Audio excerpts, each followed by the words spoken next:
Si vous voulez mettre en place une bonne habitude ou vous débarrasser d'une mauvaise, je pense qu'il y a 2 choses à bien avoir en tête.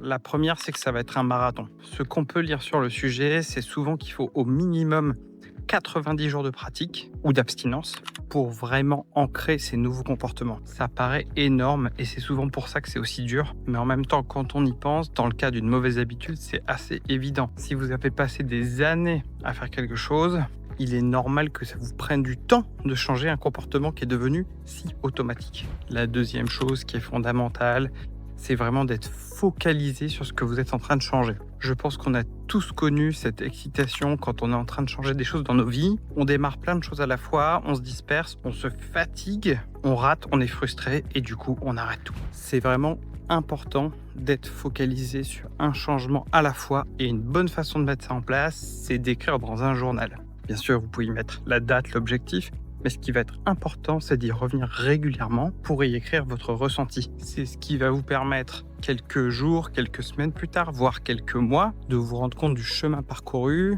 des effets bénéfiques de vos nouvelles pratiques, et aussi progressivement de voir quelle nouvelle identité vous êtes en train de vous forger. Si je devais résumer, le marathon et le journal avec une loupe pour être bien focus. Si tu as aimé cette vidéo, lâche un like, partage et abonne-toi. C'était Skoll, ciao.